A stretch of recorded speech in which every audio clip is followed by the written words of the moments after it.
అందరికీ praise lord Jesus. నా పేరు ప్రమోద్ పాల్. యేసుక్రీస్తు సాక్షులు అనే ప్రోగ్రాంకి మరొకసారి మీకు ఆహ్వానం పలుకుతున్నాను. ఈరోజు మన మధ్యలో ఉన్నారు జి జకరియా విల్సన్ గారు. ఇండస్ట్రియల్ అండ్ ఎలక్ట్రికల్ సెక్టార్లో ఆయన హైదరాబాద్లో మార్కెటింగ్ మేనేజర్గా జాబ్ చేస్తూ ఆయన ఫైనాన్షియల్గా మంచిగా వెల్ సెటిల్డ్ అయ్యింది.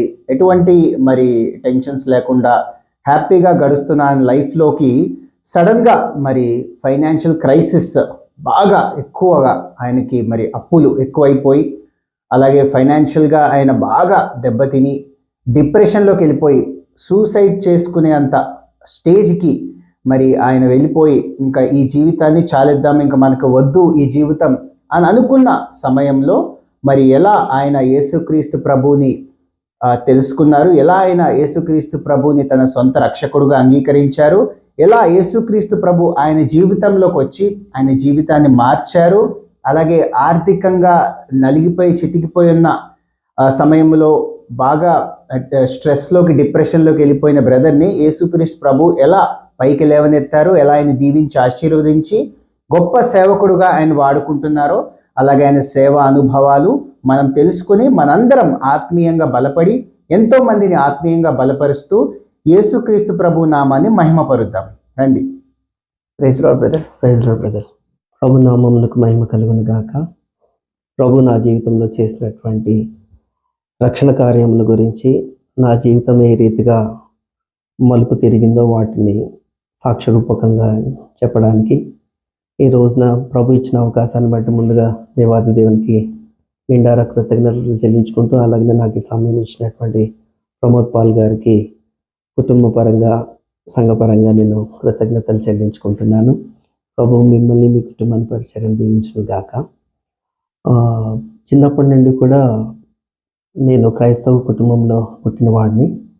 మా నాన్నగారి పేరు జి యోహాన్ గారు, మాది గుంటూరు జిల్లా రేపల్లె.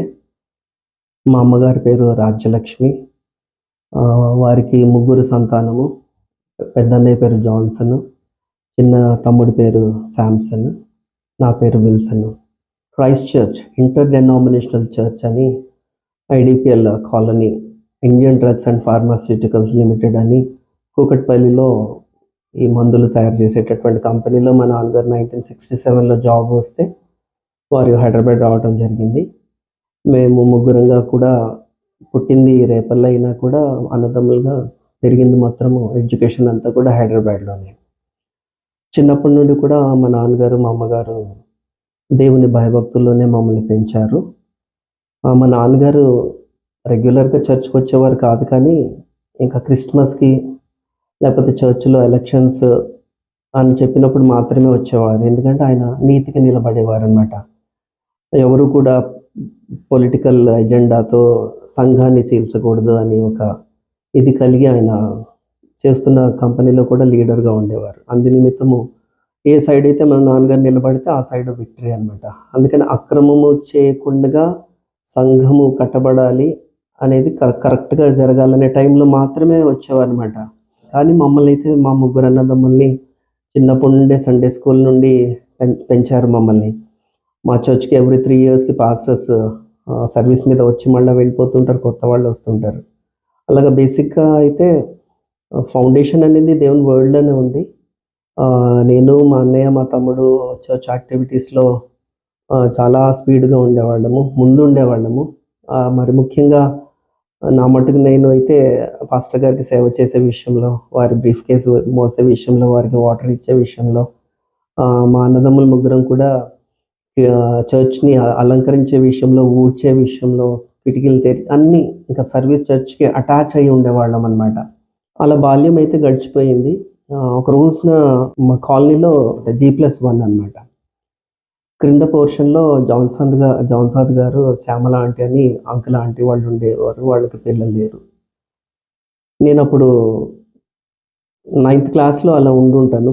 నాకు అప్పుడు 13-14 ఇయర్స్ ఉంటాయి. ఆ టైంలో ఆ శ్యామల ఆంటీ గారు మా అమ్మతో మాట్లాడుతున్నారు. ఒక కన్వర్జేషన్ జరుగుతుంది వారి ఇరువురికి మధ్యలో. మా అమ్మ బాల్కనీలో నుండి వింటుంది. ఆ ఆంటీ మా అమ్మతో మాట్లాడుతుంది. ఏమని అంటే, వదిన మీకు 3 రత్నాల వంటి కొడుకుల్ని ఇచ్చాడు దేవుడు. అందులో మీ 3 పిల్లల్లో విల్సన్ ఒక్కడు రక్షింపబడితే కనుక ఆ విల్సన్ ద్వారా మీ కుటుంబం అంతా రక్షణలోకి వస్తుంది వదినమ్మా అని ఇలా మా అమ్మతో మాట్లాడుతున్నారు.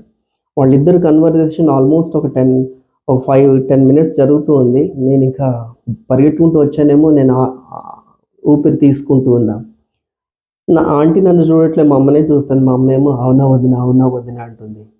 లాస్ట్కి ఇంకా నా కళ్ళల్లో కళ్ళు పెట్టి చూసింది. అవునరా, నువ్వు ఒక్కడివి రక్షింపబడితే నీ మూలంగా నీ కుటుంబంలోని వాళ్ళందరూ రక్షింపబడతారనింది. అప్పుడు అర్థమవ్వని వయసు, అంత లోతులో కూడా లేదు. అప్పటికి బోర్న్ అగైన్ కూడా కాదు, నామకార్థ క్రైస్తవుడిని నేను. ఆ రీతిగా అది జరిగిపోయి చాలా సంవత్సరాలు అయింది. నాకు 94లో 1994 మే 4న మ్యారేజ్ అయింది. పాప పుట్టింది 1995లో, బాబు పుట్టాడు 1999లో. ఆ క్రమంలో నేను మార్కెటింగ్ ఎగ్జిక్యూటివ్గా జాయిన్ అయ్యాను. ఇండస్ట్రియల్ ఎలక్ట్రికల్ ఎక్విప్మెంట్స్ని మేము సప్లై చేస్తాం డీలర్ దగ్గర. అలా అక్కడి నుండి మేనేజర్ స్థాయిలో కూడా దేవుడు నడిపించడం జరిగింది. మ్యారేజ్ లైఫ్లో కూడా ఎక్కువగా కూడా కాదు, కొన్ని సంవత్సరాలే మ్యారేజ్ లైఫ్ అనేది సక్రమంగా జరిగింది. తర్వాత ఆల్ ఆఫ్ ఎ సడన్ మా ఇంట్లో మా మిస్సెస్కి నాకు గొడవలు రావటము, మిస్అండర్స్టాండింగ్ అనేది వచ్చింది. దాంతో చాలా విపరీతంగా రాత్రి 1 గంట వరకు మేము ఫైటింగ్ చేస్తూ ఉండేవాళ్ళం, అరుచుకుంటూ ఉండేవాళ్ళం, గోల. ఎవరో అనుమానపు బీజం వేశారు మా మిస్సెస్లో. అది ఎవరో తీసుకొచ్చి వాళ్ళ అమ్మ వాళ్ళకి చెప్తే, వాళ్ళ అమ్మ వాళ్ళు వచ్చి తనకి చెప్తే, తను వచ్చి నన్ను అనుమానించడం మొదలుపెట్టింది. అదేమి కాదని చెప్పినా కానీ ఒప్పుకునేది కాదు. ఇంకా డ్యూటీ నుండి ఇంటికి వస్తే సరిగ్గా రిసెప్షన్ ఉండేది కాదు. ఇంకా దానికి అనుమానపు భూతం పట్టేసి ఇంకా ఇలా కాదని చెప్పేసి 2004 ఆ ప్రాంతంలో మా మిస్సెస్ని, నా పిల్లల్ని ఇద్దరిని మా ఇన్లాస్ మీద వదిలిపెట్టేసి నేను వైజాగ్ వెళ్ళడం జరిగింది. వైజాగ్లో ఒక 6 మంత్స్ అలా ఉన్నాను. ఏదో చేస్తున్నాను, డబ్బులు వస్తున్నాయి కానీ మనశ్శాంతి లేదు, సమాధానం లేదు. తర్వాత నేను మా ఇంటికి వెళ్ళిపోయి ఒక రోజైతే వైజాగ్లో ఉన్నప్పుడే అందరూ హ్యాపీగా ఉన్నారు, నాకే లోన్లీనెస్గా ఉండేది. మా ఫ్రెండ్ ఉన్నాడు రమణీందర్ అని చెప్పేసి, వాళ్ళ ఇంట్లో నాకు ఇచ్చాడనమాట, ఆశ్రయం ఇచ్చాడు, చిన్నప్పటి నుండి తెలిసిన అబ్బాయి కనుక. ఒక రోజున వాళ్ళు భోజనం చేసుకుని సమ్మర్ టైంలో పైన పడుకుంటామన్నమాట. నువ్వు వెళ్ళి పైన పడుకో, నేను వస్తానులే అని చెప్పేసి అన్నాడు మా ఫ్రెండ్. ఆ రోజు చాలా ఇంకా వద్దు, జీవితం వద్దు అని, ఆల్మోస్ట్ అది 3 ఫ్లోర్స్ ఉంటుంది బిల్డింగ్, ఇంకా దూకేద్దాం అనుకున్నా. దూకేసి చచ్చిపోదామని ప్రయత్నం చేయడానికి ఎక్కుతూ ఉంటే, ఆ పిట్టగోడ ఎక్కుతూ ఉంటే నాకు ఒక వాక్యం వినిపించింది. ఏమని అంటే, యెహోషువ ప్రార్థన చేయగా సూర్య చంద్ర నక్షత్రాలు ఆగిపోయినాయి అని. యెహోషువ ప్రార్థన చేయగా సూర్య చంద్ర నక్షత్రాలను దేవుడు ఆపివేశాడని. నాకు ఆ మాట స్ట్రైక్ అయింది. ఒక నరుడు, ఒక మనిషి ప్రార్థన చేస్తే సూర్యుడు నక్షత్రాలు ఆగిపోవడమా? అది సంభవమా? ఎలా సంభవం అవుతుంది? ప్రకృతిని ఎవరు శాసించగలుగుతారు? ఆయన ప్రార్థన చేస్తే ఆగిపోవటమా అని ఒక ప్రశ్నలాగా అలాగా నాకు ఆలోచన ఆ రోజున రేకెత్తింది. ఆటోమేటిక్గా ముందు వేయాల్సినటువంటి అడుగు నేను వెనక్కి తీసేసుకున్నా. ఆ సంభవం ఆ రోజున సూసైడ్ చేసుకోవాల్సిన అటెంప్ట్ ఫస్ట్ టైం మిస్ అయిపోయింది. దాని తర్వాత నేను వెళ్ళిపోయాను. మా నాన్నగారు రిటైర్ అయిపోయి మా ఊర్లో ఇల్లు కట్టుకుంటే అక్కడ ఉంటున్నారు. నేను అక్కడికి వెళ్ళిపోయి తర్వాత మా పిన్నిని పంపించి మా ఇద్దరు పిల్లల్ని, పాపని బాబుని కూడా రప్పించేసి అక్కడే పెట్టి చదివించడం మొదలుపెట్టా. అలాగా 2006 వచ్చింది. ఇంకా పిల్లలు అక్కడే చదువుకుంటున్నారు, అమ్మ నాన్నలు చూసుకుంటున్నారు. చాలా రప్చర్ అయ్యింది మా మధ్యలో, నాకు మా మిస్సెస్కి, ఇన్లాస్కి మధ్యలో. ఎంతవరకు వెళ్ళిందంటే నా మీద మహిళా మండలి కేసు కూడా పెట్టారు. ఆ మహిళా మండలి కేసు పెడితే జడ్జెస్ ఇద్దరు వచ్చి నన్ను ఇంట్రాగేట్ చేసిన తర్వాత ఇంకా నా పని అయిపోయిందని అనుకున్నా.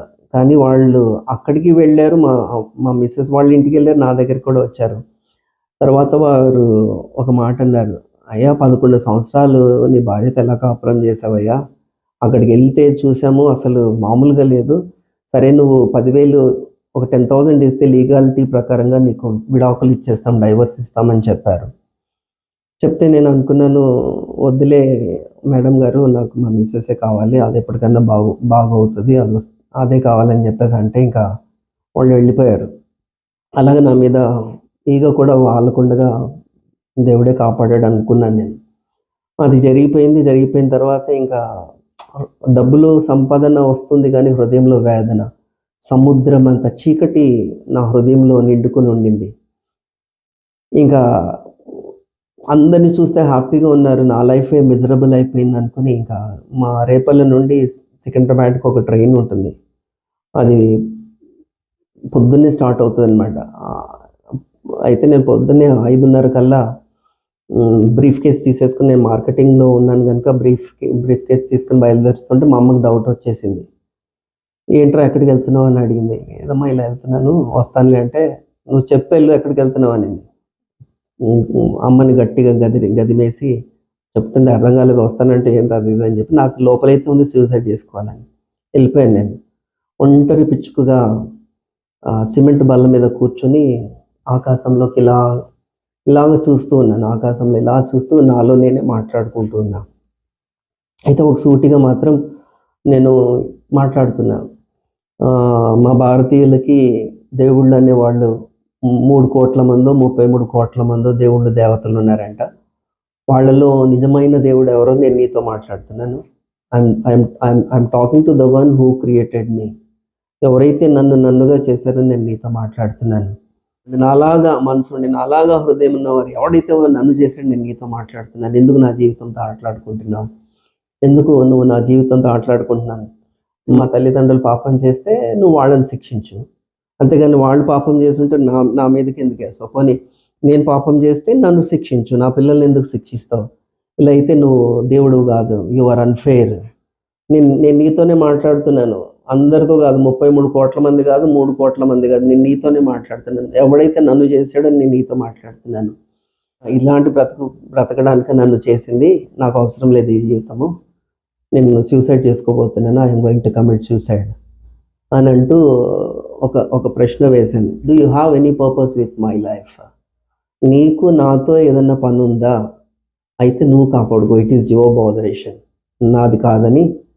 అలాగా ట్రైన్ వచ్చింది, వితౌట్ టికెట్ ట్రైన్ ఎక్కేసాను. It was 2006 January 13th. Next day morning 14th morning నాకు మెలకు వచ్చింది 4:30కి. మౌలాలీలో ట్రైన్ వెళ్తూ ఉంది, స్పీడ్ కొంచెం స్లో అయ్యింది సిగ్నల్స్ వల్ల. అప్పుడు నాకు మొట్టమొదటిగా తెలిసింది ఏంటంటే నా దగ్గర టికెట్ లేదు, టీసీ కూడా రాలేదు అప్పటి వరకు. ఇంకా ఏ సెకండ్లో వస్తాడని చెప్పేసి రన్నింగ్ ట్రైన్ దూకేసి ఇక 3 కిలోమీటర్లు నడుచుకుని, నా దగ్గర ₹1 కూడా లేదు. మా అన్నయ్య వాళ్ళ ఇంటికి వెళ్ళాను, మౌలాలీలో ఉంటారు మా అన్నయ్య వాళ్ళు. అక్కడ వాళ్ళ ఇంటికి వెళ్ళి మా వదిన దగ్గర ఒక ₹100 తీసుకొని, మా ఒక ఫ్రెండ్స్ అడ్డా ఉంది బాలనగర్లో, చిన్నప్పటి నుండి ఒక అడ్డా ఉందన్నమాట, అక్కడికి వెళ్తే అందరూ వచ్చేస్తారు. చాలా ఏళ్ళ తర్వాత నేను వెళ్ళానేమో, మా ఫ్రెండ్స్ అందరూ వచ్చేసేసారు. విల్లిగాడు వచ్చాడు అని చెప్పేసి ఫుల్ బాటిల్ తీసుకొచ్చి చికెన్ మటన్ అన్నీ తీసుకొచ్చి ఇంకా మొత్తం ఫుల్ తాగేశాను. ఆ రోజున నేను వెళ్తున్నప్పుడు నేను హోర్డింగ్స్ చూస్తున్నాను, రోడ్ అంతా సికింద్రాబాద్ అంతా పెద్ద పెద్ద హోర్డింగ్స్ అనమాట. It was the year 2006 January 14th.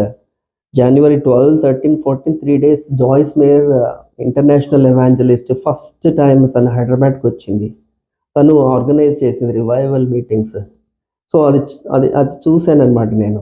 So అయిపోయింది, మా ఫ్రెండ్స్తో కలిసాము, తిన్నాము, తాగాము, ఇంకా మళ్ళీ మౌలాలీకి వెళ్ళాలి. అప్పుడు 10:30 ఆ టైంలో అవుతుంది. జాయిస్ మేయర్ అమెరికా నుండి వచ్చింది కదా, ఒకసారి చూసి వెళ్దామని గ్రౌండ్కి దిగి వెళ్తుంటే అప్పటికి మీటింగ్ అయిపోయింది, అందరూ వచ్చేస్తున్నారు. జస్ట్ స్క్రీన్ మీద చూసుకున్నాను జాయిస్ మేయర్ గారిని. సర్లే అనుకుని మళ్ళీ మరుసటి రోజున ఒకటే ఆలోచన, సూసైడ్. ఇంకేం మిగలలేదు, సూసైడ్ చేసుకోవాలి. ఎందుకు మా ఫ్రెండ్స్ దగ్గరికి వెళ్ళానంటే, మళ్ళీ నేను వాళ్ళని కలవను కదా, అందరినీ కలిసి అని కౌగిలించుకుని ఒక్కొక్కరిని కలుసుకుని ఏడుస్తూ ఉంటే వాళ్ళు కొద్దిమందికి తెలియదు, వాళ్ళకి ఏం తెలియదు కదా, నన్ను వస్తాయిరా, ప్రాబ్లమ్స్ వస్తాయి పోతాయి, దానికి ఏముందిలే, ఒక మంచి రోజు వస్తుంది అన్నారు. నా మనసులో ఏముందో వాళ్ళకి తెలియదు. సరే అయిపోయింది. నెక్స్ట్ డే January 14, 2006 తెల్లవారుజాము లేచి బ్రష్ చేస్తూ ఉన్నా 6కి. అప్పుడు నాకు ఒక స్వరం వినపడింది. I heard one voice, go and sit in that meeting. నువ్వు వెళ్ళి ఆ మీటింగ్లో కూర్చో.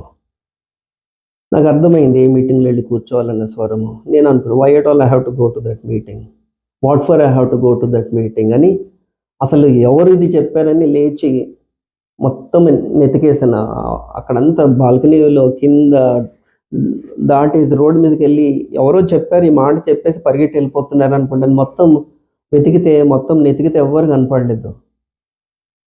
మళ్ళీ అలా ఆలోచించుకుని ఎవరు చెప్పారు ఈ మాట అని చెప్పేసి మళ్ళీ మా బ్రదర్ ఇంటికి వచ్చేసాను. అలా ఉదయం నుండి ఆలోచనలు తిరుగుతున్నాయి, ఎన్నో ఆలోచనలు సుడులు తిరుగుతున్నాయి. ఈవినింగ్ అయింది, January 14, 2006. ఆ సాయంత్రం 7-7:30 ప్రాంతంలో ఆ పరేడ్ గ్రౌండ్లో జిమ్ఖానా గ్రౌండ్స్లో మీటింగ్కి నేను వెళ్ళాను. కానీ నాకు అసలు ఏ మాత్రం కూడా ఇష్టం లేదు, అసలు నా ప్రమేయం లేదు. ఆ మీటింగ్ ఎలా వెళ్ళానో కూడా ఇప్పటికీ నాకు ఆశ్చర్యమే. ఏదో ఒక శక్తి, ఏదో ఒక పవర్ఫుల్ అయినటువంటి సమ్మోహన శక్తి నన్ను తీసుకెళ్ళి ఆ మీటింగ్లో అలా కూర్చోబెట్టినట్టు అనిపించింది.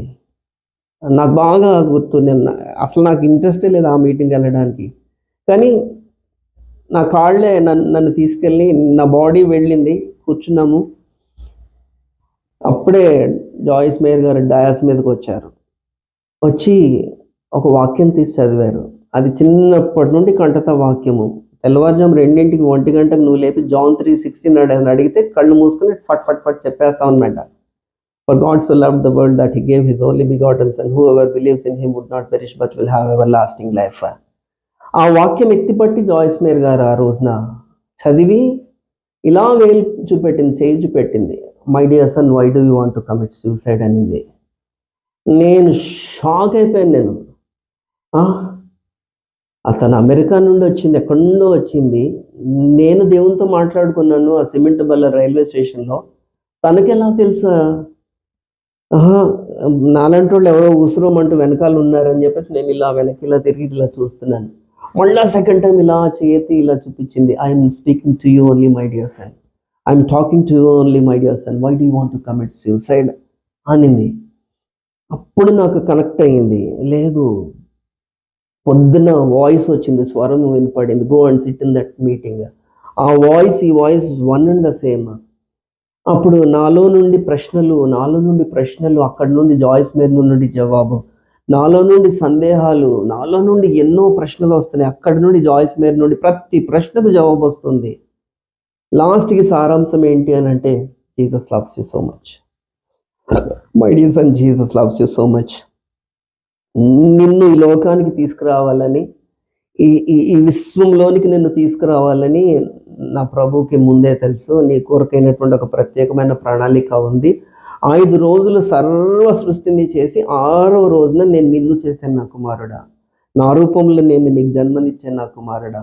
నీకు ఏది తక్కువ ఉండకూడదు. నీకు సమస్తము, ఆకుకూరలు మొదలుకొని అన్ని, గాలి పీల్చే గాలి మొదలుకొని విశ్వంలో అన్ని నీ కొరకు ముందుగానే సిద్ధపరిచాను నేను నిన్ను, నువ్వు హ్యాపీగా ఉండాలని. కానీ నువ్వేం చేస్తున్నావు? నాకు దూరంగా వెళ్ళిపోతున్నావు నువ్వు. కానీ నేను వదిలిపెట్టలేదు, నేను నీ వెనకాలే వస్తూ ఉన్నాను. నువ్వు నా వైపు ఎప్పుడు తిరుగుతానో అని ఎదురు చూస్తూ ఉన్నాను. నీకు తెలుసు నేను ఈ లోకానికి వెలుగై ఉన్నాను. నీ హృదయంలో సముద్రం అంత చీకటిని పెట్టుకుని మోయలేని భారాన్ని మోస్తూ ఉన్నావు. ఇదిగో నేను నీ వెనకాలే ఉన్నాను, నిన్ను వదిలిపెట్టలేదు. ఇప్పటికైనా సరే నీది ఓడిపోయిన జీవితం, your life is a failure అని నువ్వు అనుకుంటున్నావు.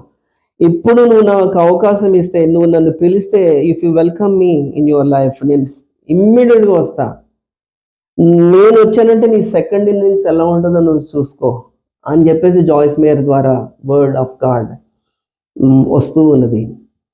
సరే, ఏం చేయమంటావు నన్ను అడిగాను. నువ్వు పాపివని ఒప్పుకో.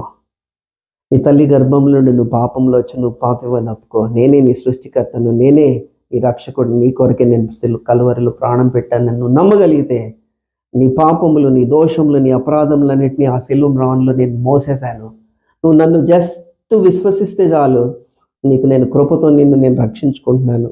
ఇప్పుడే వచ్చేస్తాను నేను, నువ్వు పిలిచిన సెకండే వస్తాను నేను వచ్చిన తర్వాత నీ లైఫ్ ఎలా ఉంటుందో చూడని అక్కడ నుండి జాయిస్ మేయర్ గారి నుండి ప్రభు మాట్లాడుతుంటే, ఇంకా ఆల్టర్ కాల్ అనమాట. అది last day, 3 days revival meeting ending రోజు ఆల్టర్ కాల్. ఇంకా 10:45 ఆ టైంలో ఏడుస్తున్నాను 45 లాంగ్ మినిట్స్. ఎంత ఏడ్చానంటే నాకు తెలియదు. వెనకాల నుండి ఒక గాలి వస్తుంది. ఆ గాల్లో నక్షత్రాలు ఉన్నాయి. ఒక వ్యక్తి నడుచుకుంటూ వస్తే ఎలా వస్తుందో నాకు ఇప్పుడు బాగా బాగా అర్థవంతమైనటువంటిది అనమాట. ఆ రోజున జ్ఞానులను ఆ నక్షత్రం నడిపించింది. ఎలా నడిపించింది అని అంటే అందులో జీవం ఉంది. అలాగే గాలి నక్షత్రాలు, గాలి పరిశుద్ధాత్మకు సాదృశ్యము, నక్షత్రాలు వెలుగునకు సాదృశ్యము. వెనకాల నుండి వచ్చి అల్లంత దూరాన్ని నుండి వచ్చి ఇలా నన్ను వెనక నుండి ఇలా తాకి ఇలా నింపేసి నన్ను అలా వెళ్ళిపోవడం నేను చూశాను. ఇంకా ఏడ్చి ఇంకా నేను పాపిని ప్రభా, నన్ను క్షమించు, నాకేం వద్దు ప్రభా, నాకు సమాధానం కావాలి, నాకు నెమ్మది కావాలి, నా జీవితాన్ని నేను జీవితంగా అనుభవించాలి, నాకు ఇంకేం వద్దు ప్రభా. లార్డ్ ప్లీజ్ లార్డ్, నువ్వు వస్తానట్టు నువ్వు రా ప్రభా, ప్లీజ్ లార్డ్ నన్ను క్షమించి నాకు సమాధానాన్ని, నీ శాంతిని ఇస్తానన్నావు, నీ శాంతిని ప్రభా, నాకేం వద్దు, please lord come in to my heart అని ఆ రోజున పిలిచాను. ప్రభు ఆయన యేసయ్య వచ్చాడు, నన్ను యాక్సెప్ట్ చేశాడు. వెంటనే కళ్ళు తెరిచి చూస్తే ఆ సంతోషం, అసలు అప్పటి వరకు ఉన్నటువంటి సముద్రం అంత చీకటి ఏమైపోయిందో తెలియదు. నా ఆత్మ, నా శరీరము, నా ప్రాణము ఒక కాటన్ లాగా, ఒక దూదిలాగా గాలిలో ఇలా తేలియాడుతుంది. ఈ రోజు వరకే అనుభవం మేడ. It was so precious moment in my life. It was so wonderful, memorable day in my life that Lord had visited me by sending his word. Lord sent his word. ఆయన యాకోబునకు ఆయన తన వాక్కును వెల్లడి చేస్తును అని ఉంటుంది. సో అలాగన జాన్ 3:16 ఎక్కడ నన్ను పట్టుకున్నాడంటే ప్రభు, తెలుగు ట్రాన్స్లేషన్స్లో ఆ వాక్యము కనుక వస్తుంటే ఎన్నోసార్లు చదివిన వాక్యం, ఎంతోమంది సేవకుల ద్వారా విన్న వాక్యమే, కానీ ఆ రోజున నాతో మాట్లాడిన మాట ఎంత క్లిస్టల్ క్లియర్ అంటే, దేవుడు లోకమును ఎంతో ప్రేమించాను కాగా ఆయన తన అద్వితీయ కుమారునిగా పుట్టిన వాని యందు విశ్వాసము ఉంచు ప్రతివాడును నశింపక. అక్కడ పాజ్ తీసుకుంది జాయిస్ మేయర్, అక్కడ పాజ్ తీసుకున్నాడు పరిశుద్ధాత్మ దేవుడు. You will not perish for any situation, you will not perish for any నువ్వు నశింపవు. ఆల్రెడీ నేను ఎట్లా ఉన్నానంటే ఆ రోజున టోటల్లీ జీరో, అన్నిట్లో నుండి జీరో అయిపోయింది, టోటల్గా స్క్రాచ్ అనమాట. ఇంకా ఆ సిచ్యువేషన్లో నువ్వు కనుక నన్ను నమ్మితే నీ పరిస్థితి ఏదైనా సరే, అది ఆరోగ్యమా, అది ఫైనాన్సా, మ్యారిటలా, లేకపోతే ఇంకోట, నువ్వు నశింపవు. ఇది నా వాగ్దానం, ఇది నా ప్రవచనం అన్నాడు. అప్పుడు అర్థమైంది ఆ వర్డ్లో ఉన్న పవర్ ఏంటో, ఆ వాక్యంలో ఉన్న శక్తి ఏంటో అప్పుడు అర్థమైంది. ఇంకా ఒక ఛాన్స్ తీసుకోవాలి, వెళ్తే సూసైడ్ చేసేసుకోవాలి, లేకపోతే ఒక ఛాన్స్ దేవునికి ఇవ్వాలి. నేను ఒకటే అడిగా, do you have any purpose with my life, then it is your botheration అన్న. దాన్ని టిక్ పెట్టుకున్నాడు పరలోకంలో. ఆ ఆంటీ ద్వారా మా అమ్మతో మాట్లాడిన మాట ఆ రోజున గుర్తొచ్చింది. విల్సన్ ఒక్కడు రక్షింపబడితే మీ ఇంటిల్లి బాధ అంతటిని దేవుడు రక్షించుకుంటాడు. అవునరా, నువ్వు ఒక్కడు రక్షింపబడితే నీ మూలంగా దేవుని కార్యాలు జరుగుతాయి అనింది. అలాగన 2006 జనవరి 14 రోజున నాకు రక్షణ ఇచ్చాడు దేవుడు, ఉచితమైన కృపత. Till that year 38 long years, 38 సంవత్సరాలు I was a carnal Christian. ఆ బెతెస్తా కోనేటి దగ్గర పడి ఉన్న వాడు ఎలాగో నా స్థితి కూడా అంతే. ఆ కట్టబడినటువంటి గాడిద, సంకెళ్ళతో కట్టబడినటువంటి గాడిద ఏ రీతినైతే ఉందో నా పరిస్థితి అంతే. కానీ ఆ రోజున నా ప్రభు నా పైన కట్టబడిన సంకెళ్లను, నా పైన బంధింపబడిన బంధకాలను సాతానుగాడి కబంధ హస్తాల నుండి విడిపించిన రోజు, ప్రవచనము నెరవేరేటటువంటి ఆరంభమైనటువంటి రోజు. ఇంకా వెంటనే అది అయిపోయింది, రక్షణ వచ్చేసింది, ఎంతో జాయ్, సంతోషం. ఇంకా ఎవరికి చెప్పాలి ఈ గుడ్ న్యూస్, ఎవరితో పంచుకోవాలని నాకు ఒక ఆత్మీయ సహోదరుడు ఉన్నాడు, కాంతారావు అని చెప్పేసి. నేను ఆ అబ్బాయి MBA కంప్లీట్ చేసి కృష్ణా జిల్లా నుండి వచ్చాడు. అప్పుడు నేను జాబ్ చేస్తూ మార్కెటింగ్ మేనేజర్గా ఉన్నాను. నేను ఆ బాబుకి జాబ్ ఇచ్చి నేను అన్నీ నేర్పించాను అనమాట. పర్సనాలిటీ ఎలా ఉండాలి, సాఫ్ట్ స్కిల్స్ ఏంటి, మార్కెటింగ్ స్కిల్స్ ఏంటి, బాడీ లాంగ్వేజ్ ఏంటి, అన్నీ అలా ఫెలోషిప్. ఆ అబ్బాయి ఏమో ఆత్మీయంగా బలంగా ఉంటాడు, దేవుని నమ్ముకున్నవాడు అబ్బాయి, యవన ప్రాయంలోనే దేవుని అంగీకరించినవాడు. అలాగా మా సహవాసంలో అబ్బాయి ద్వారా చాలా నాకు చెప్తూ ఉండేవాడు. అతను గుర్తొచ్చాడు అనమాట. అబ్బాయి ICICI బ్యాంక్లో మేనేజర్ అయిపోయిన తర్వాత నేను కుటుంబంగా విడిపోయాము. 6 years ఫ్యామిలీ డిస్ట్రాయ్ అయిపోయింది. చెట్టుకొక్కరంగా పుట్టకొక్కరంగా కొట్టివేయబడ్డాం. మా మిస్సెస్ ఆ టైంలో టోటల్గా డిప్రెషన్లోకి వెళ్ళి మెంటలీ రిటార్టెడ్ అయిపోయింది. ఒక పక్క పిల్లలు లేరు, ఒక పక్క నేను లేను, సమాజంలో చీత్కారాలు, ఆ తల్లిదండ్రుల యొక్క ఇవన్నీ కలిసి మా మిస్సెస్ టోటల్గా డిప్రెషన్లోకి వెళ్ళిపోయింది. అలాగా she was kept in the hospital, ఎర్రగడ్డ మెంటల్ హాస్పిటల్లో ఉండింది. నాకు అప్పుడు ఇవన్నీ తెలియదు. నేను వాజ్ విత్ మై పేరెంట్స్. తర్వాత ప్రభులోకి వచ్చిన తర్వాత ఈ గుడ్ న్యూస్ ఎవరు చెప్పాలని ఆ బ్రదర్కి వెళ్ళి చెప్పా. నాన్న, కాంతారావు ప్రభు నన్ను అంగీకరించాడు తన కుమారుడుగా అంటే సెకండ్ ఇచ్చాను నేను. ఇస్తే ఏం అంత హ్యాపీగా ఫీల్ అవ్వలేదు అబ్బాయి. ఇచ్చాడు 4,000 ఏదో ఇలా ఇచ్చాడు సెకండ్, కానీ దాంట్లో హ్యాపీనెస్ లేదు. ఏంట్రా నేను ఇట్లా రిసీవ్ చేసుకున్నాడు, సంతోషించి గంతులేస్తాడని అనుకున్నా. సర్లే అనుకున్నాను. తర్వాత నాకు ఇప్పుడు బాప్టైజం అని హృదయంలో నుండి వస్తుంది. నేను అంతకుముందే 2 సార్లు తీసుకున్నాను బాప్తిజం. ఒకటి మ్యారేజ్ నిమిత్తం తీసుకున్నా, ఇంకొకసారి జ్ఞాన ప్రకాశం గారని ఒక పాస్టర్ గారు వస్తే ఆయన ప్రసంగాలు చాలా తాకుతాయి. అంటే భౌతికంగా తాకిందేమో, నాకు హృదయంలో తాకిందో లేదో తెలియదు, కానీ మైండ్ నుండి అనమాట రిసీవ్ చేసుకొని ఆయన అన్నారు, ఒకసారి కాల్ ఇచ్చారు, నన్ను బాప్తిజం తీసుకోవాలంటే నేను ఇస్తానంటే ఆ రోజు ఆయన ద్వారా కూడా బాప్తిజం తీసుకున్నా. ఇప్పుడైతే నా హృదయంలో నుండి వస్తుంది బాప్టిజం అని. అప్పుడు ఆ విషయాన్ని ఆ తమ్ముడికి చెప్పాను నేను. అయితే ఆ తమ్ముడు అన్నాడు, కాంతారు అన్నయ్య, నాన్నగారు ప్రభునందు నిద్రించి 10 సంవత్సరాలు అయింది, తాడేపల్లిలో 3 రోజులు మీటింగ్ పెడుతున్నాం అన్నయ్య, రివైవల్ మీటింగ్స్, మీరు అక్కడికి రండి, మనం వెళ్తున్నాం అన్నాడు. అప్పుడు నాకు జీరో అనమాట, ఒక్క రూపాయి కూడా లేనటువంటి స్క్రాచ్ అనమాట. లేదు నాన్న నేను రాలేను, నా దగ్గర డబ్బులు లేవని చెప్పాను. ఏం పర్లేదు అనే డబ్బులు గిబ్బులు ఏం పర్లేదు, నువ్వు రా, వదిన నువ్వు కలిసి రండి అని చెప్పేసి మమ్మల్ని తీసుకెళ్ళాడు. 1 వీక్ 10 డేస్ నుండి అక్కడ ఆటోకి మైక్ కట్టి సువార్త ప్రకటన చేశారు, అన్నీ చేశారు, మీటింగ్స్ అద్భుతంగా జరిగినాయి. తీరా చూస్తే బాప్టైజానికి ఎవ్వరు ముందుకు రాలేదు. ఆ రోజు నాకొక్కడికి దేవుడు అక్కడ బాప్టైజం ఏర్పాటు చేశాడు. అద్భుతం అనమాట, మామూలు అద్భుతం కాదు. ఇక్కడ సర్వే ఆఫ్ ఇండియాలో హైదరాబాద్లో జాబ్ చేసుకుంటూ పరిచయం చేస్తారు గొప్ప దైవజనులు. మౌలాలి రాజీవ్ నగర్ కాలనీలో పెద్ద చర్చ్. అయ్యగారి పేరు దేవదానమయ్య గారు. ఆ అయ్యగారు స్పెషల్ గెస్ట్ స్పీకర్ ఆ రోజున అక్కడ తాడేపల్లి, విజయవాడ. ఆ అయ్యగారు నాకు బాప్తిజం ఇవ్వడానికి రెడీగా అయ్యి ఇలా బాప్తిజం ఇవ్వబోతున్నారు. నేను ఇలా చేతులు కట్టుకుని ఇలా వంచుతూ మళ్ళీ నిలబెట్టారు. ఇవ్వట్లేదు, ఎంతకి బాప్తిజం ఇవ్వట్లే. ఆయన ఏదో జరగబోతుంది అన్నట్టుగా ఆయన ముఖమంతా గంభీరంగా అలాగా అవుతూ ఉన్నాడు. అప్పుడు నాతో మాట్లాడుతున్నాడు, నాన్న విల్సన్, మంచిది, ఒక ఆత్మ రక్షింపబడితే పరలోకంలో దేవుడు దూతలతో కూడా విందు చేసుకునే టైము, కానీ చాలా శ్రమలు రాబోతున్నాయి నాన్న, అగ్ని వంటి శోధనలు రాబోతున్నాయి నాన్న, ఎలా తట్టుకుంటావేమో, కష్టము అని ఆయన ఆత్మలో మూలుగుతున్నాడు. ఆయన చూస్తున్నాడు, ప్రభు దర్శనం ద్వారా చూపిస్తున్నాడు ఆయనకి నా విషయంలో ఏం జరగబోతుందో. మనకు అప్పుడు ఆత్మీయ లోతు అసలు ఏం లేదు, రానీలే అనుకున్నా. నువ్వు ప్రభు వైపు చూడు నాన్న, ప్రభు మీదే మనసు ఉంచు అని చెప్పేసి అన్నారు. అంతే, వెంటనే బాప్తిజం ఇచ్చేసారు ఆ రోజున. అలాగా నిజమైనటువంటి మారు మనసు, పాప క్షమాపణతో, పశ్చాత్తాపంతో కూడిన బాప్తిజము ఆ రోజున తీసుకోవడం జరిగింది. ప్రభు ఇచ్చాడు. గొప్ప గొప్ప దైవజనులకు హస్త నిక్షేపణ ద్వారా ఒకప్పుడు పాపిగా ఉన్న నన్ను దేవుడు రక్షించుకున్నాడు. అలా 2006 సంవత్సరంలో రక్షణ బాప్తిజం కూడా పొందుకోవడం జరిగింది. చెదిరిపోయిన ఫ్యామిలీని మళ్ళీ కట్టుకోవాలి.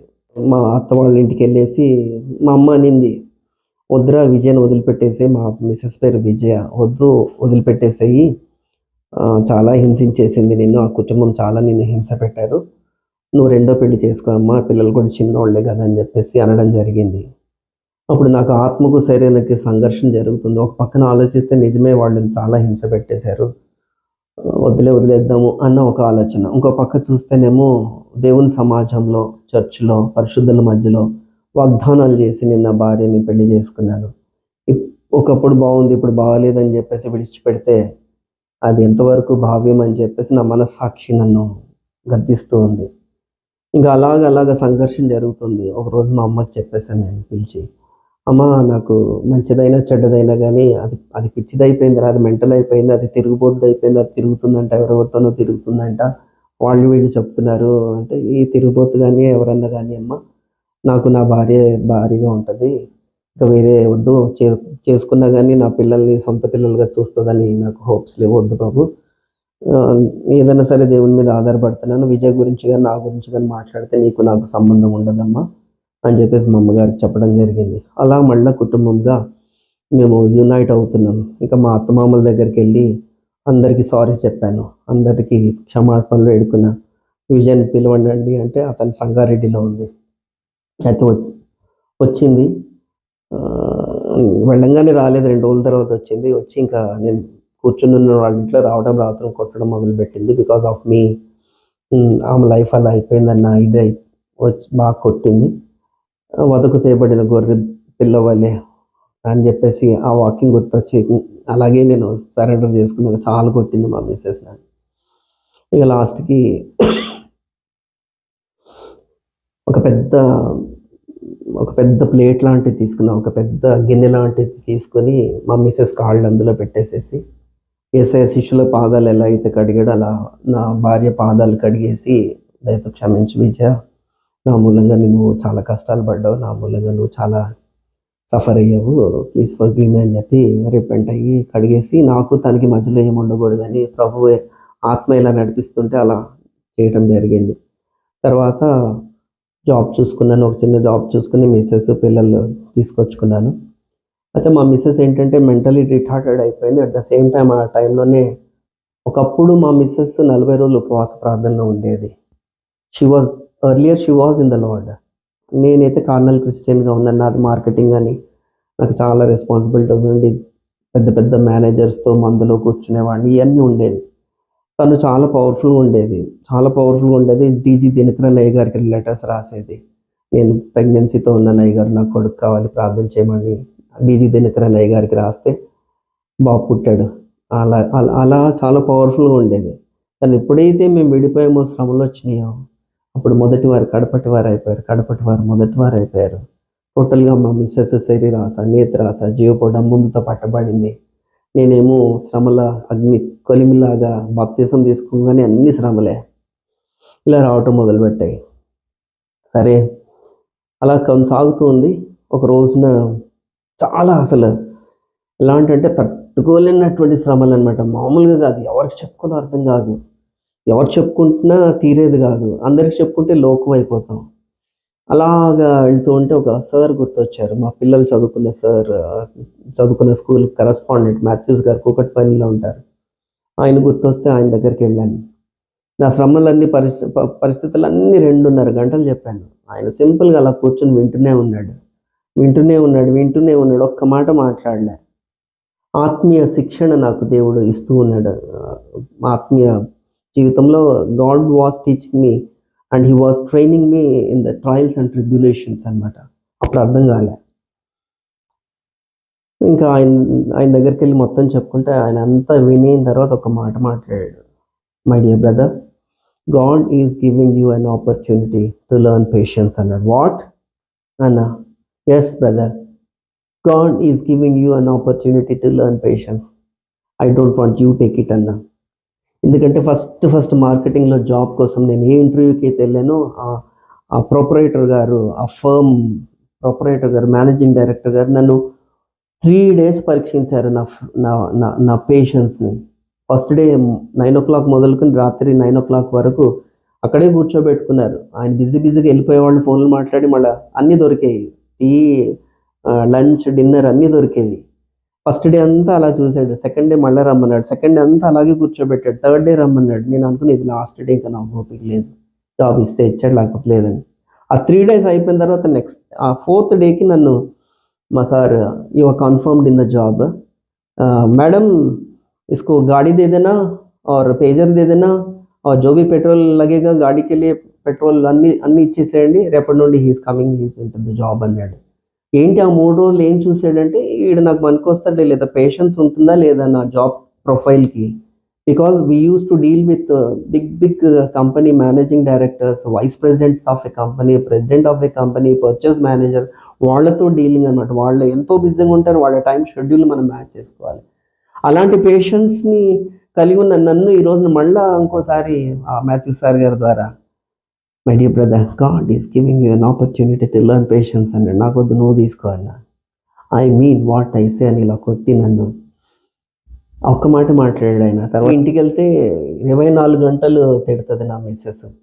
She mentally retarded, at the same time evil spirits possess అయినాయి. 1 కాదు, 2 కాదు, 5 కాదు, 10 కాదు, అన్ని ఈవిల్ స్పిరిట్స్ పొసెస్ అయినాయి. ఇంకా ఎప్పుడు సరే నాన్ వెజ్ తిండి, ఇంకా వేరేది ఏం లేదనమాట. ఇంకా శరీరాస నేత్రాస జీవుడమ్మలు ఇవే. అలా ఇంకా పచ్చి బూతులు తిట్టేదనమాట. పచ్చి బూతులు అంటే పచ్చి బూతులు. అలాంటి పరిస్థితుల్లో చాలా కోపం వస్తుంది, చాలా వేసి పడుతుంది. అప్పుడు పరిశుద్ధాత్మ దేవుడు నాతో మాట్లాడటం మొదలుపెట్టాడు. రక్షణ పొందుకున్న రోజు మొదలుకొని God started to speak to me. ఒకరోజు అన్నాడు నాతో, నీ భార్యని ఒక్క సైడే చూస్తున్నావు, రెండో కోణంలో నుండి నువ్వు ఆ ప్రాబ్లమ్స్ని వివేచించట్లేదు నువ్వు అని అన్నాడు ప్రభు. ఏంటి ప్రభు అన్న? ఇప్పుడు నీకు ఒక చిన్న పాప, పసిపాప పుట్టిందనుకో, 3 months బేబీ. ఆ పాపకి లాంగ్వేజ్ రాదు, ఆ పాపకి మాటలు రావు. ఆమెకు వచ్చే లాంగ్వేజ్ ఏంటంటే ఏడుపు. ఏడుపు ఒక్కటే తన లాంగ్వేజ్. 3 నెలల పాప అప్పటి వరకు పడుకుంది, సడన్గా ఏడవడం మొదలుపెట్టింది. అప్పుడు నువ్వేం చేస్తావు? ఎందుకు ఏడుస్తారు పిల్లలు? సహజంగా ఆకలి అయితే ఏడుస్తారని కామన్ సెన్స్ నీకు. అది పొట్ట మీద చేసి ఇట్లా నొక్కి చూస్తే బాగానే ఉంది, కడుపు బాగానే ఉంది, మరి అయినా కానీ ఏడుస్తుంది. ఎందుకు ఏడుస్తుంది? సెకండ్ ఆప్షన్కి వెళ్తావు, నువ్వు డయాగ్నోస్ చేస్తావు ప్రాబ్లమ్ని. ఏమో మోషన్ ప్రాబ్లం ఏమో అని చూస్తావు, అది కూడా బాగానే ఉంది. కడుపు ఇంకొంచెం లోతుగా నొక్కి చూస్తే కూడా బాగానే ఉంది, అయినా కూడా she was continually crying on. అప్పుడు నువ్వేం చూస్తావంటే ఏదన్నా చీమ ఏమన్నా కొడుతుందేమని మెల్లగా డ్రాయర్ తీసి ఇలా లాగి చూస్తావు, నిజంగానే ఒక చీమ కొడుతుంది, అందుకని ఏడుస్తుంది తను. చేయగలిగావు అంత ఓపికతోటి, బికాస్ షీఈ్ యువర్ డాటర్, నీ రక్తం కదా, అందుకని ఆ ఓపికతోటి నువ్వు చూసావు. ఇప్పుడు నీ మిస్సెస్ పరిస్థితి ఇది. She like a baby. తన హృదయం అంతా పగిలిపోయింది, తన మనసంతా చితికిపోయింది, అలాంటి డిప్రెషన్లో ఉంది. డిప్రెషన్ స్పిరిట్లోకి వెళ్ళిపోయి మెంటల్లో ఉన్న ఆవిడ ట్రీట్మెంట్ తీసుకొని వచ్చింది. సో ఇప్పుడు ఆమెను మార్చాలని అంటే ఒకటే ఒక ప్రేమ అనే ఆయుధం మాత్రమే పనిచేస్తుంది. నేను నీ ఎడలు చూపించిన ప్రేమ, అగాపే ప్రేమ, అన్కండిషనల్ లవ్ ఏదైతే ఉందో అది నువ్వు చూపించగలిగితే, అంత సహనం నీకు ఉంటే కనుక దెన్ నేను స్వస్థపరుస్తానన్నాడు దేవుడు. నాకు ఫ్యూజులు ఎగిరిపోయి నిజంగా ఏదో శ్రమలు వస్తాయంటే ఏదో అనుకున్నాను నేను టైంపాస్కి, కానీ ఇలాంటి శ్రమలు. సరే ప్రభు, నువ్వు చెప్పినట్టు ఒక చిన్న పిల్లలాగా చూడమంటున్నావు, అంత ఓర్పు నేను నేర్చుకోమంటున్నావు కదా, చేస్తాను. కానీ నువ్వైతే దేవుడు, నేను దేవుడిని కాదు, నువ్వు నాకు సహాయం చేస్తావు అని అడిగాను ప్రభుని. ఎస్ ఐ విల్ డూ అన్నాడు. యు గో అహెడ్ అన్నాడు. అప్పుడు మా మిస్సెస్ని అలాగా గిచ్చేది, రక్కేది, ఏమేమో చేసేది, మామూలుగా అది ఎన్నెన్నో. ఒకసారి అయితే నూనె తీసుకొచ్చి స్టవ్ మీద పెట్టి మరిగించి నా మొహం మీద పోయాలని చూసిందనమాట. అసలు ఎలాంటిదంటే ఇంకా మామూలుగా కాదు. అలాంటి స్థితిలో నుండి వాక్యాన్ని ఎత్తిపట్టి సాతాను గారిని గద్దించేవాడిని. సాతానా, యోబు విషయంలో నా దేవుడు ఆజ్ఞ ఇచ్చాడు, నీకు నువ్వు ఏదైనా టెస్ట్ చేసుకో, కానీ నా యోబు ప్రాణాన్ని ముట్టడానికి మాత్రం నీకు అధికారం లేదని చెప్పాడు. అదే నా విషయంలో కూడా అని నా మిస్సెస్లో ఉన్న సాతాన్ని నేను రెబ్యూక్ చేసేవాడిని. అలాంటి పరిస్థితుల్లో నుండి 2008లో 40 days ఫాస్టింగ్ ప్రేయర్ చేశాను నేను మా మిస్సెస్ గురించి. ఆ టైంలో ప్రభు అన్నాడు, నువ్వు ఏ రోజైతే వాక్యానుసారంగా నడుచుకోవడం చూస్తానో, the day when I see you that you be continually walking with my word of God, then I will heal her అన్నారు. కండిషన్ పెట్టాడు ఆయన ప్రభు. అలాగా 2006, 2007, 2008లో ప్రభు నా భార్యను ముట్టి స్వస్థపరిచాడు. ప్రభుకి మహిమ కలుగును గాక. టోటల్గా మెంటల్ డిప్రెషన్ నుండి విడుదలయ్యింది. కానీ మొత్తం ప్రభుని అంగీకరించి సేవ చేసేంత ఈ రోజు వరకు కూడా లేదు. ఇంకొక చిన్న ఉన్నదేదో ఆటంకం ఉంది. చాలామంది అంటారు ఈ రోజున నన్ను చూసిన వాళ్ళు కూడా ఏంటంటే, బికాస్ మీ మిస్సెస్ వల్లనే మీరు ఇంత ఓర్పు నేర్చుకున్నారు, మీ మిస్సెస్ వల్లనే మీరు ఈ గిఫ్ట్స్ మీరు పొందుకున్నారు ప్రభు నుండి అంటారు చాలామంది. 2012వ సంవత్సరంలో నేను ఫాస్టింగ్ చేశాను. యాక్చువల్లీ మా మిస్సెస్ అలా అవ్వడానికి గల కారణము ఒక విధంగా నేనే. అప్పట్లో నేను ఉన్న ఈ విధంగా లోకంలో ఉన్న దానిని బట్టి, సరే తను హోమ్ గార్డ్గా చేసేది హైదరాబాద్లో. ఆ పోలీస్ డిపార్ట్మెంట్లో. అయితే తనను క్యాజువల్లో ఉంది కదా, తనని తీసేస్తే ఎవరో రాంగ్ సజెషన్ చేశారు. నువ్వు గట్టి గట్టిగా అరుచుకుంటూ పోలీస్ డిపార్ట్మెంట్లో స్ట్రైక్ చెయ్యి, నువ్వు అక్కడ గేట్ దగ్గర కూర్చుని గట్టి గట్టిగా అరువు, నీ జాబ్ నీకు ఇచ్చేస్తారని చెప్పేసి అలాగా ఎవరో రాంగ్ సజెషన్ ఇస్తే మా మిస్సెస్ ఎమోషనల్ బ్లాక్మెయిల్ అయిపోయి పిల్లల్ని పెంచుకోవడానికి, పిల్లల్ని చేసుకోవాలని చెప్పేసి ఆ దాంట్లో వాళ్ళు ఎవరైతే సజెషన్ ఇచ్చారో ఆ విధంగా చేసింది. అప్పుడు 2007 మధ్యలో గవర్నమెంట్కి నక్సలైట్స్కి మధ్యన చర్చలు జరుగుతున్నాయి అనమాట. గవర్నమెంట్కి నక్సలైట్స్కి మధ్యలో డీజీపీ ఆధ్వర్యంలో రౌండ్ టేబుల్ కాన్ఫరెన్స్ కాల్ చేశారు. ఆ టైంలో మా మిస్సెస్ అక్కడ హంగామా చేసి పర్మిషన్ లేకుండా డీజీపీ ఆఫీస్లోనికి దూరి వెళ్ళిపోవటానికి ప్రయత్నం చేస్తే మా ఆవిడని సూసైడల్ బాంబు పెట్టుకుని వస్తుందేమో అని వాళ్ళు ఇది చేసి పట్టుకుని ఆ ఛాంబర్లోకి వెళ్ళిపోయింది. అప్పుడు స్వర్ణజిత్ సేన్ గారు ఉన్నారు. ఆయన ఎవరు ఆవిడ అలా వస్తుంది, పట్టుకోండి, పుట్ హర్ బిహైండ్ బార్స్ అని అంటే అప్పుడు మా మిస్సెస్ని స్టేషన్లో వేసి 3 రోజులు వాళ్ళ ట్రీట్మెంట్ ఏది ఉంటుందో ఆ ట్రీట్మెంట్ ప్రకారంగా చూస్తే అప్పుడు తర్వాత ఇప్పుడు కోర్టుకి సరెండర్ చేస్తే ఆమె మానసిక పరిస్థితి బాగాలేదని అప్పుడు మెంటల్ హాస్పిటల్లో పెట్టారు. అలాంటి పరిస్థితుల్లో వచ్చేసినాయి. అక్కడ నుండి ఇంకా నన్ను ఒక కల్ప్రిట్గా పెట్టుకుంది. నా జీవితం పాడవడానికి కారణం వీడే అని చెప్పి ఇంకా మించే స్థితిలో లేదు మా మిస్సెస్ అనమాట. పరిస్థితులు చక్కబడ్డాయి కానీ చూస్తుంది, అందరూ వస్తున్నారు, ప్రార్థన చేయించుకుంటున్నారు, అలాగా తర్వాత ఇలా జరుగుతుంది. దమ్మాయిగూడ ప్రాంతంలో 7 years సేవ చేశాను. 7 years సేవ చేస్తున్న క్రమంలో 2012 ఫస్ట్ 40 days ఫాస్టింగ్ ప్రేయర్ చేస్తూ ఉన్నాను. ఆ టైంలో పరిశుద్ధాత్మదేవుడు నన్ను అభిషేకించుకున్నాడు, కృపావరములతో అలంకరించాడు. 2013లో ఒక ఇన్సిడెంట్ జరిగింది. నేను హోలీ స్పిరిట్ తెలీదు, నాకు అభిషేకం తెలీదు, హస్త నిక్షేపణ తెలీదు, ఏమీ తెలీదు నాకు. అలా సాక్ష్యం చెప్పుకుంటూ వెళ్ళిపోతుండేవాడిని. ఒక రోజున